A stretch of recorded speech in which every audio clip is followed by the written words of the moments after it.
Hey, what's up, everybody? It's January 12th, 2023. Just got another video here, another topic. Just FYI, I'm going to try to post on this channel, I think Tuesday, Wednesday, Thursday every week. So that's going to be kind of my schedule that I'm going to try to do to start and then see how it goes and, go from there. So, um, the topic that I have today is OnlyFans,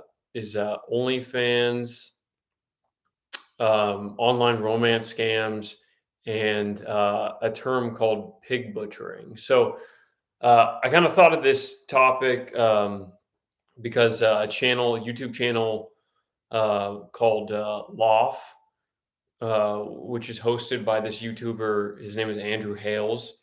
He posted.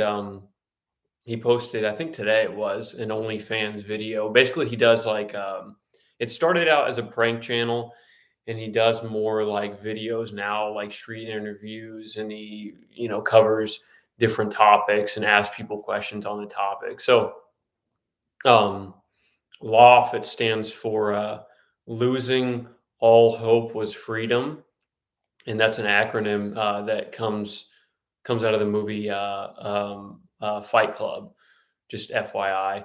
And then also another video I posted below that goes along with the OnlyFans topic is a video that was done a little over a week ago on a channel called Soft White Underbelly.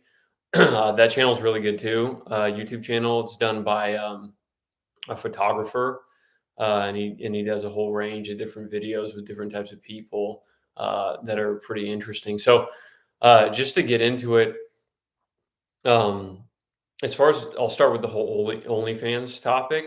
So, like, I'm a curious person. So when there is like something new that comes out that people are using technology wise, like app or whatever, um, I'll generally like just check it out to see what it's all about.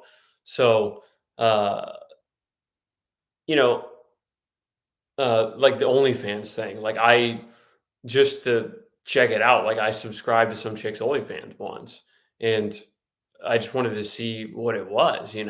So generally,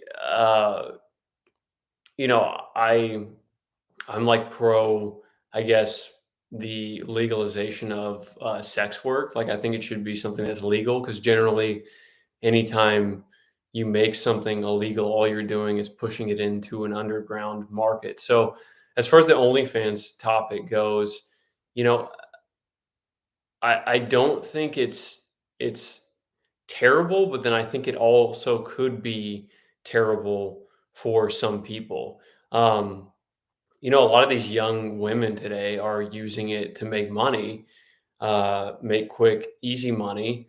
Um, and I'm not gonna, shame anybody or whatever for doing that. That's your own decision as a person, as an individual. Um, Now, the ways that you do that, from what I saw when I was briefly on the site, I think it differs from person to person, and like I said, how ethical that person wants to be. Um, that video that's posted down below on Soft White Underbelly, it's with a younger girl, and she talks about her experience, using the site to make money. So, again, I don't want to shame anybody or anything like that, but I think it comes down to, as far as the user or the person who is selling their content on the platform, which can be men or women. I think it's mostly women selling their content to men.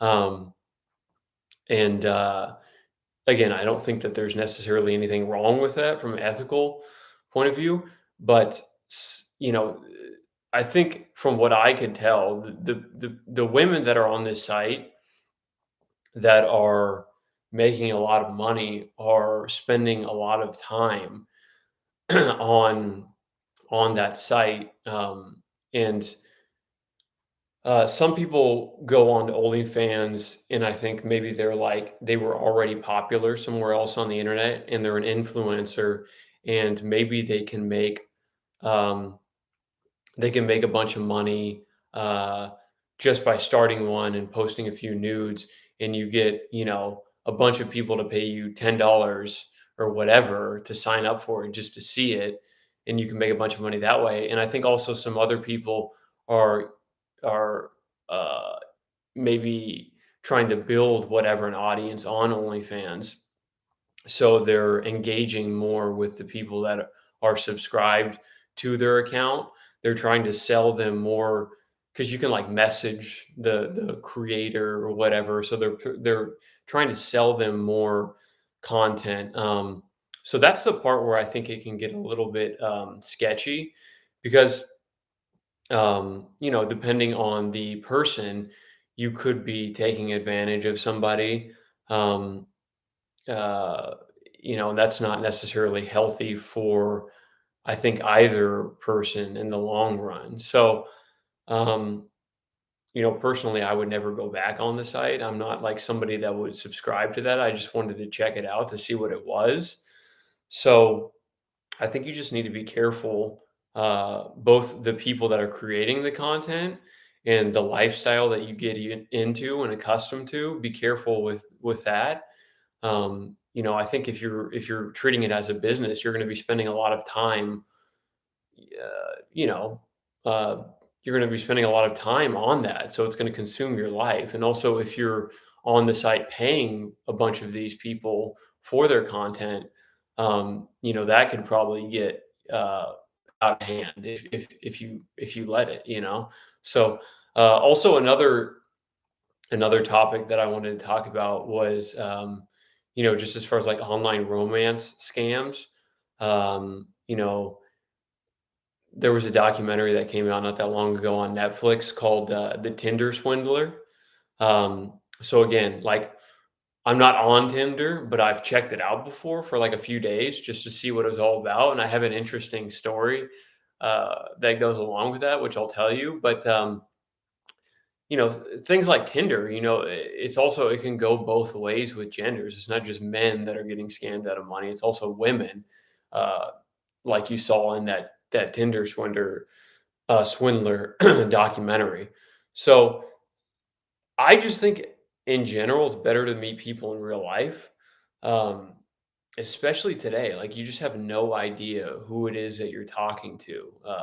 They could be catfishing you, or you don't know who it is. So in general, I just think it's better to meet people in real life than for sure. People can scam you in real life. So you got to be careful. But um, as far as the Tinder goes, so I had started a profile, and again, like I said, I was only on it for a few days. I checked it out. I was like, okay, I've seen what this is. So right before I deleted this app, I got this message from this like, I think it was like a Japanese woman, or she claimed to be a Japanese woman who had just been here in Phoenix. That's where I live, um, visiting, and was was whatever in the her family owned restaurants in Japan, and she was out here looking at potential spaces to open up a restaurant. Okay. So I was like, oh, fuck, this is like definitely a scam, because this chick was trying to get me to go on off of Tinder and go on to some other messaging platform. I honestly can't even remember what it was, but it was go off of Tinder onto another messaging platform. So long story short, I deleted the Tinder app, but just out of curiosity, just because I wanted to see where this person would take this scam, I messaged this supposed chick on this messaging app. Okay. So at this point in time, I had never even heard of the term pig butchering. Um, but I guess in Asia, China, Japan, whatever, for years now, there has been this whole online romance scam that they call pig butchering. So if you look that up on Google, I'm sure you could find a million different articles or videos or whatever about it. So I had never even heard of it at that point. So So anyway, so this person, I messaged them a few times back and forth over, I don't know, whatever, the course of a week. Just like nothing super personal, just like basic shit.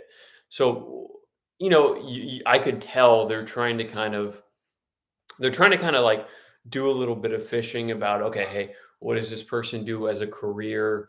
What kind of car do you drive? Just to see if you have any resources to where, you could be scammed out of money. Do you have any money that can be scammed? They're going to try to search that out, and they can be pretty like subtle about it. Um, so long story short, I ended up talking to this person way longer than I thought I would have been talking to them, because I was waiting for the reveal of the scam. And again, I didn't spend a lot of time doing this. It was like a few fucking messages a day. Um, and it drew out over a month. So what they tried to do is they tried to a lot of like people who are trying to scam you online, like they'll try to do it real quick. What this whole pig butchering thing is they'll try to build some sort of like rapport or relationship with you, so you feel like you have some sort of actual, emotional connection to this person. Okay, so this supposed chick started up bringing, and again, they'll do it like real subtly, but she brought up like, oh, like I invest in crypto, and I've been doing really well. I do that on the side from this, the family restaurant business, blah blah blah. And they start dropping hints like, um hey, like, there's this new whatever coin that I think is going to do really well. You should check it out. Okay. So I was like, okay, whatever. Yeah. Um, and then what they try to do is they they try to get you onto, I don't believe in crypto, but so uh, I had never invested in anything, you know, and I don't plan to. But basically, what they try to do is they try to get you onto a legitimate platform to invest in a cryptocurrency. Okay, and then what they try to get you to do is to transfer.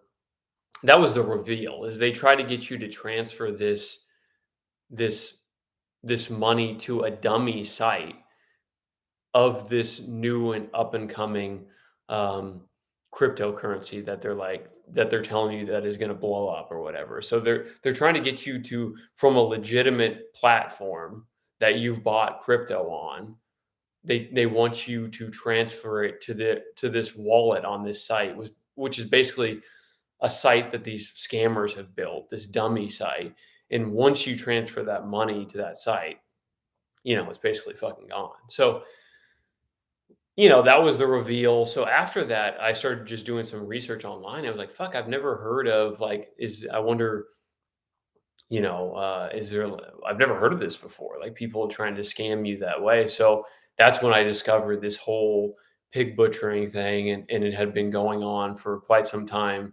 Like I said, in China, Japan, and now they're starting to do it in the West because most people have caught onto it there. So, anyways, I just thought that was interesting, and yeah, you just got to be careful out there online, and especially if you're young, like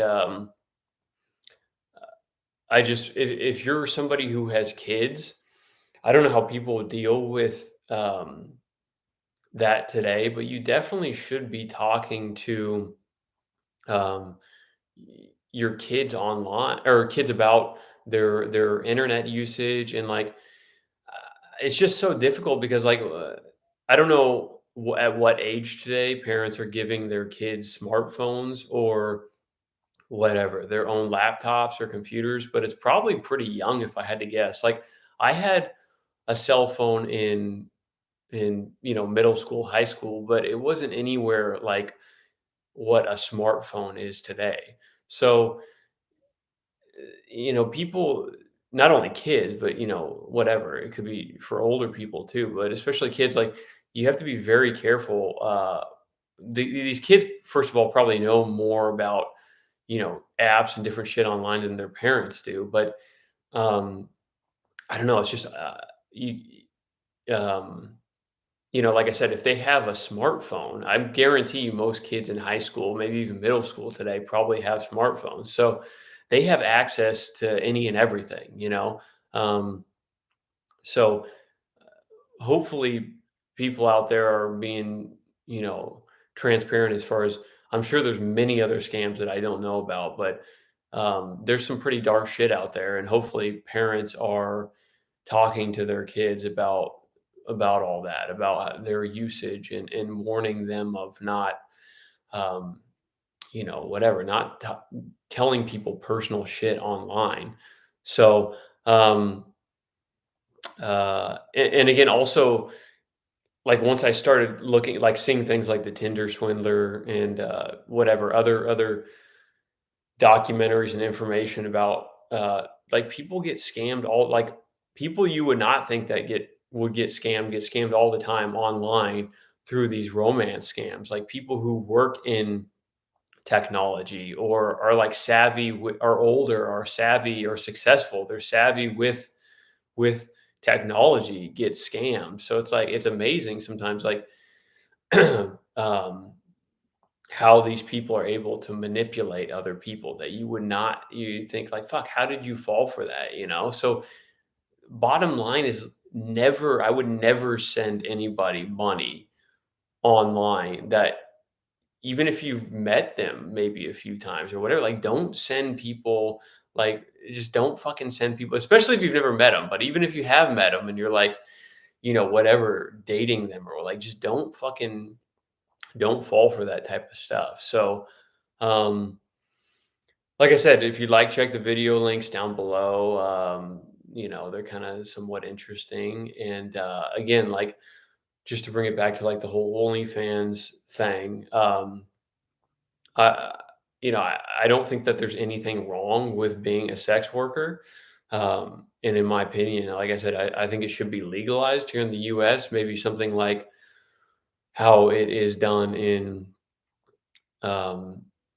I don't know how it works in Amsterdam. It'd be interesting to learn more about what people think of sex work there and in other countries. But anytime that you criminalize something, all you're going to be doing is pushing it underground. So, but at the same time, just like gambling, you could gamble a few times or whatever a year and just have fun and maybe win a little money or lose a little money, but you could get into a lot of trouble. So, same thing with this whole online, whether you're buying content or you are the person that is making content and you're young, just be careful with the lifestyle that you get into. I don't know what else more to say about that. So, uh, anyways, would love to hear people's comments down below on the topic. Again, I'm going to be trying to posting on Tuesday, Wednesday, Thursday. I need to do a little bit of research on some software that I could use that would make this better. So, anyways, I'll see you next time, and thanks for listening. Peace.